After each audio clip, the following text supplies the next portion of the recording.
Welcome back to my YouTube channel Political Atlas. आज हम लोग देखेंगे पब्लिक एडमिनिस्ट्रेशन का लेक्चर 2।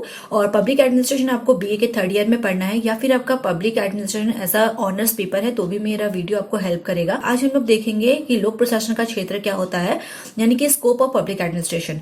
ओके, तो बिना देरी के मैं अपने वीडियो को स्टार्ट करती हूँ। ओके, तो लोक प्रशासन का क्षेत्र या फिर स्कोप ऑफ पब्लिक एडमिनिस्ट्रेशन, अगर आपको जानना है कि लोक प्रशासन का अर्थ क्या होता है, परिभाषाएं क्या होती हैं, तो इस पर मैंने वीडियो बनाया है और डिस्क्रिप्शन बॉक्स में लिंक भी डाल दी हूँ, आप जाकर देख सकते हो। उसमें मैंने बहुत अच्छे से क्लियर किया है कि लोक प्रशासन के अर्थ के संबंध में, कि प्रशासन का अर्थ क्या होता है, विभिन्न विद्वानों के अकॉर्डिंग प्रशासन की क्या परिभाषाएं हैं।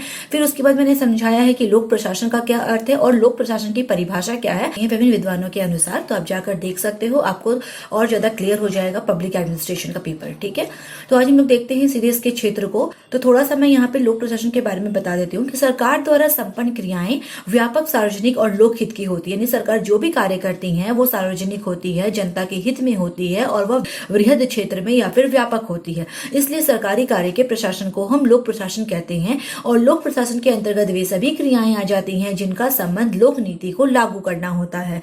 यानी हम कह सकते हैं कि जो लोक प्रशासन है, इसका उद्देश्य जनता के लिए प्रशासन करना है। ठीक है, आप इसको और डिटेल्स में मेरे वीडियो को जाकर देखो, फर्स्ट इसके लेक्चर को जाकर देखो और ज्यादा इन डिटेल्स आपको समझ में आ जाएगा क्या होता है पब्लिक एडमिनिस्ट्रेशन। ठीक है, अब देख लेते हैं इसके क्षेत्र के संबंध में। तो क्या है ना कि लोक प्रशासन के क्षेत्र के संबंध में विचारकों के बीच में काफी मतभेद रहा है और मतभेद जो है वो दो प्रश्नों को लेकर है। पहला प्रश्न ये उठता है कि क्या लोक प्रशासन शासन के कामकाज का केवल प्रबंधकारी भाग है या फिर यह सरकार के समस्त अंगों का समग्र अध्ययन है। कहने का मतलब है कि ये जो लोक प्रशासन है कि केवल हम इसे मैनेजमेंट के रूप में पढ़ेंगे या फिर ये सरकार के समस्त कार्यों को करेगा, जिसके अंतर्गत उसकी कार्यपालिका, विधायिका, न्यायपालिका, उसके कार्य क्षेत्र, उसकी कार्य विधि, उसका संगठन सभी कुछ आ जाएगा। तो पहला क्वेश्चन ये पूछता है कि क्या लोक प्रशासन केवल कार्यकारी यानी कि प्रबंधकारी भाग है या फिर इसके समस्त भागों का अध्ययन होता है। दूसरा प्रश्न ये उठता है कि लोक प्रशासन सरकारी नीतियों का क्रियान्वयन है या फिर वह नीति निर्धारण में भी प्रभावी भूमिका निभाती है। दूसरा क्वेश्चन यह है कि यह केवल सरकार की नीतियों को इम्प्लीमेंट करेगी या फिर उस नीति निर्धारण में, उस योजना में भाग भी लेगी और उसमें प्रभावी भूमिका भी डालेगी।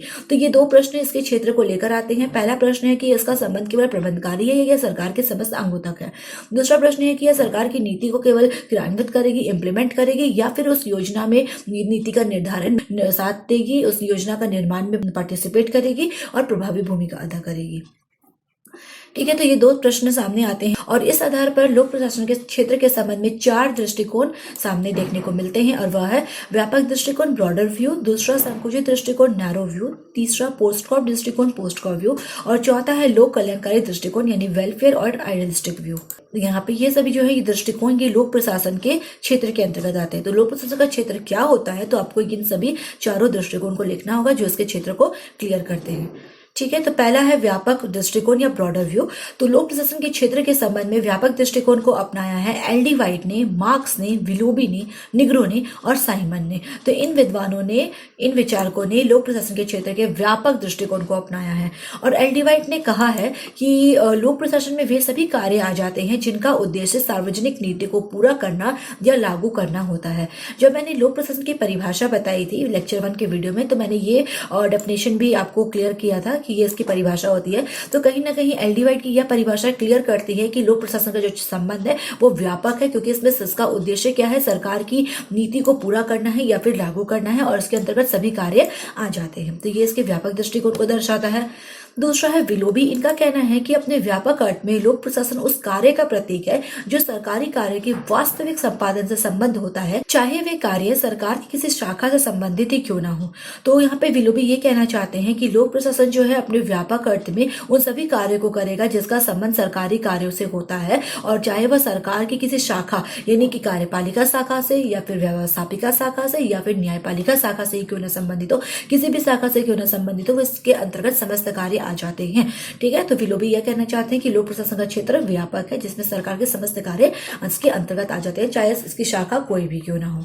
ठीक है, तो इस तरह हम लोग देखते हैं कि दृष्टिकोण के अनुसार लोक प्रशासन जो है सरकार के तीनों अंगों कार्यपालिका, विधायिका और न्यायपालिका से संबंधित होता है और इसके क्षेत्र के अंतर्गत वे सभी क्रियाकलाप आ जाते हैं जिनका प्रयोजन या जिनका उद्देश्य लोक नीति को पूरा करना या क्रियान्वित करना होता है या फिर लागू करना होता है। तो ये जनता के हित में कार्य करते हैं, सार्वजनिक नीति को पूरा करते हैं, इसलिए लोक प्रशासन का जो क्षेत्र है व्यापक है। क्लियर है। दूसरा इसका व्यू देख लेते हैं, संकुचित दृष्टिकोण, नैरो व्यू।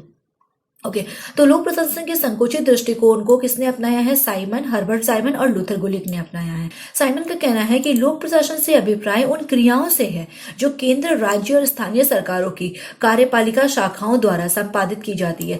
यानी संकुचित दृष्टिकोण के अंतर्गत हम लोग केवल समझेंगे कि इसका जो अध्ययन होता है कार्यपालिका शाखा से होता है, और इसके सपोर्टर हैं साइमन और लूथर गुलिक। साइमन यह कहते हैं कि लोक प्रशासन का अभिप्राय उन क्रियाओं से है जिसमें कि केंद्र सरकार हो, राज्य सरकार हो या फिर स्थानीय सरकार, उसकी कार्यकारी शाखा जो यानी उसकी जो कार्यपालिका जो कार्य करेगी वही इसके अंतर्गत, इसके अध्ययन के क्षेत्र के अंतर्गत आएंगी। ठीक है, तो ये हो गया हर्बर्ट साइमन के अनुसार।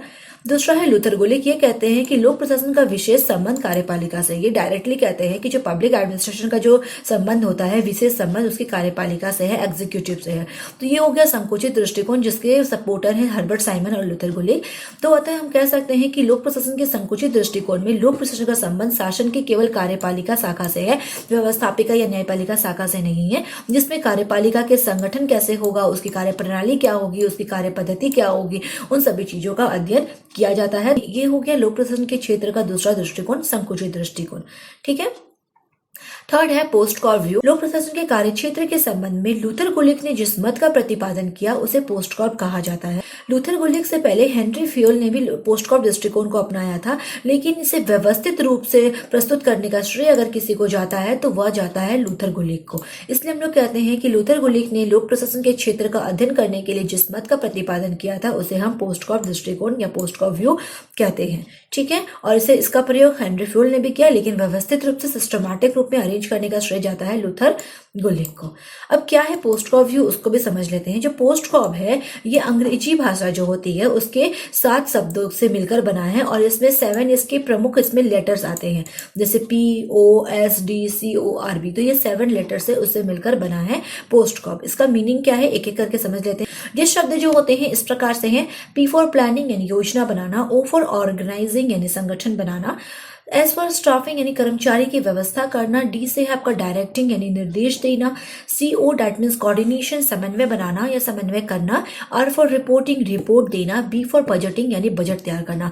तो ये हो गया पोस्ट कॉर्प का एक जनरल मीनिंग कि क्या होता है पोस्ट कॉर्प व्यू। ठीक है, पोस्ट कॉर्प जो है अंग्रेजी भाषा के 7 शब्द है इसके अंतर्गत, और ये इसके प्रथम अक्षर को मिलाकर बनाया गया है। क्लियर हो गया इसका मीनिंग। अब हम लोग देख लेते हैं कि एक्चुअल में ये क्या कार्य करता है पोस्ट कॉर्प व्यू के अंतर्गत। हम लोग किस तरह समझेंगे कि लोक प्रशासन का क्षेत्र क्या है पोस्ट कॉर्प व्यू के अंतर्गत। ठीक है, तो सबसे पहला था कि P फॉर प्लानिंग यानी योजना बनाना। तो इसका आशय है कि कार्यों की रूपरेखा तैयार करना और निश्चित उद्देश्य की पूर्ति के लिए रीतियों का निर्धारण करना, यानी प्लानिंग बनाना। यानी कि इसके अंतर्गत हम लोग कह सकते हैं कि कार्य जो हो रहे हैं उसकी एक रूपरेखा तैयार करेगा, उसका एक ओवरव्यू यहाँ पे बना लेगा, और अपने जो उद्देश्य रखे गए हैं, निश्चित उद्देश्य है, उसको हमें किस प्रकार प्राप्त करना है उसके लिए नीति बनाएगा, योजनाएं बनाएगा, प्लानिंग करेगा। तो सबसे पहले P फॉर प्लानिंग आता है, यानी कार्यों की रूपरेखा तैयार करना, उसका निर्धारण कैसे करना, उसके लिए योजनाएं तैयार करती है। ठीक है, O फॉर है ऑर्गेनाइजिंग यानी संगठन बनाना, जिसका उद्देश्य प्रशासनिक ढांचे को इस प्रकार से संगठित करना है ताकि प्रशासक के कार्य का विभाजन उचित ढंग से किया जा सके और विभाग में समन्वय भी किया जा सके। यानी ऑर्गेनाइज करना है, हमें संगठन को बनाना है, हमें प्रशासनिक जो ढांचे हैं उसको संगठित करना है, और प्रशासनिक जो कार्य हो रहे हैं उसको इस तरह हमें यहाँ पे डिस्ट्रीब्यूट करना है ताकि प्रत्येक विभाग के बीच में कोऑर्डिनेशन किया जा सके। ठीक है, थर्ड आता है स्टाफिंग यानी कर्मचारियों की व्यवस्था करना। इसका अर्थ होता है कि स्टाफ यानी कि संपूर्ण कर्मचारी वर्ग की नियुक्ति कैसे होगी, प्रशिक्षण कैसे होगी, उनके कार्य करने के लिए उन्हें अनुकूल दशाएं कैसे प्रदान करेंगे, यहाँ पे इन सबकी व्यवस्था की जाती है स्टाफिंग के अंतर्गत। ठीक है, फिर आता है D यानी कि डायरेक्टिंग यानी कि निर्देशन करना। इसके अंतर्गत वे निर्णय आते हैं जो निर्णायकों द्वारा कर्मचारी के कार्यों के संबंध में लिए जाते हैं, और ये निर्णय सामान्य आदेश के रूप में कर्मचारियों तक पहुंचाए जाते हैं।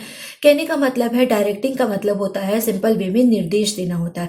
तो इसके अंतर्गत ऐसे निर्णय आएंगे जो निर्णायक द्वारा लिए जाएंगे कर्मचारी के कार्य के संबंध में, और ये निर्णय जो होते हैं एक नॉर्मल हम लोग बोल सकते हैं ऑर्डर के रूप में, आदेश के रूप में होते हैं जो कर्मचारी तक पहुंचाए जाते हैं। उन्हें निर्देश दिए जाता है कि इस कार्य को कैसे करना है, क्या गाइडलाइन को अपनाना है, ठीक है, तो कैसे योजना को बनाना है, कैसे उसे इम्प्लीमेंट करना है, तो उसके संबंध में एक यहाँ पे निर्देश, यहाँ पे एक सूची जारी की जाती है। तो इन निर्देशों का पालन करना और इन निर्देशों को कर्मचारी तक पहुंचाना ही आ जाता है डायरेक्टिंग के अंतर्गत, ठीक है। नेक्स्ट है कोऑर्डिनेशन, यानी कि समन्वय करना। इसका मतलब है कि कार्यों के बीच में समन्वय स्थापित करना, यानी कि प्रत्येक विभाग के जो कर्मचारी हैं अपने कार्यों को अच्छी प्रकार से करें और विभिन्न विभागों के बीच में समन्वय भी स्थापित हो सके।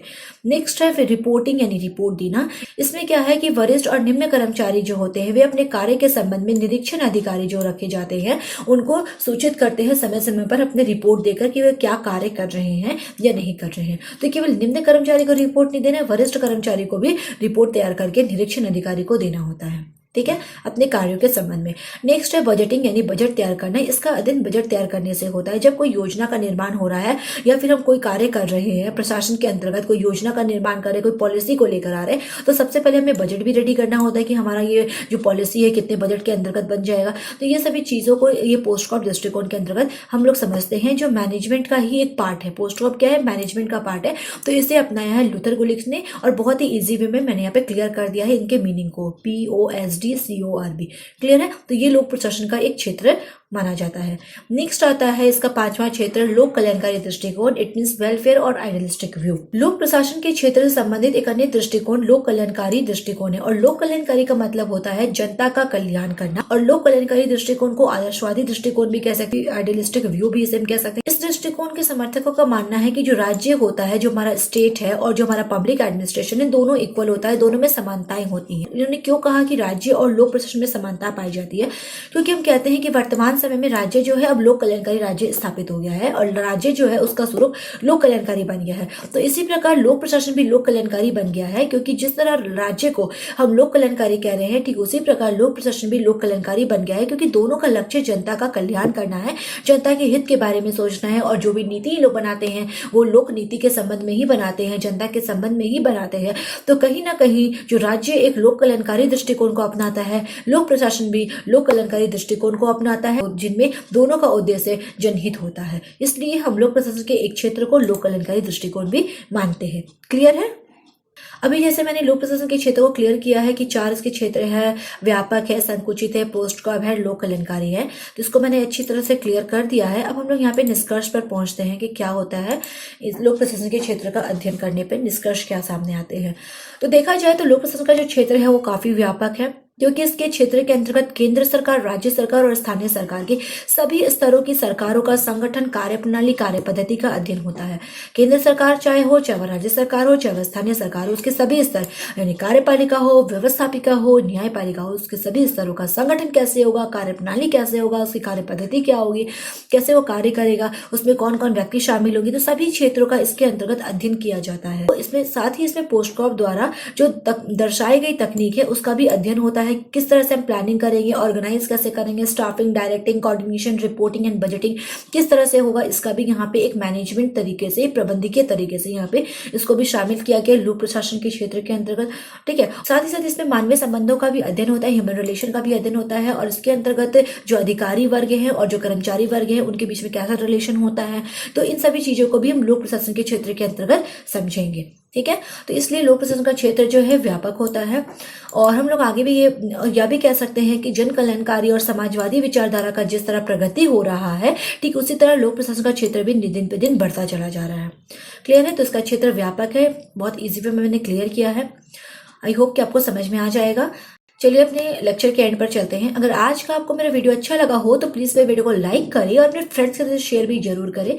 अभी तक मेरे चैनल को सब्सक्राइब नहीं करे हो तो प्लीज सब्सक्राइब कर लो, क्योंकि मैं यहाँ पे पॉलिटिकल साइंस हो गया या फिर पब्लिक एडमिनिस्ट्रेशन हो गया, उसके डिफरेंट टॉपिक्स को लेकर आती हूँ और बहुत ही ईजी वे में कॉन्सेप्ट को क्लियर करने की कोशिश करती हूँ। प्लीज अपने फ्रेंड्स के साथ शेयर भी जरूर करें। आज के लिए इतना ही, so thank you very much.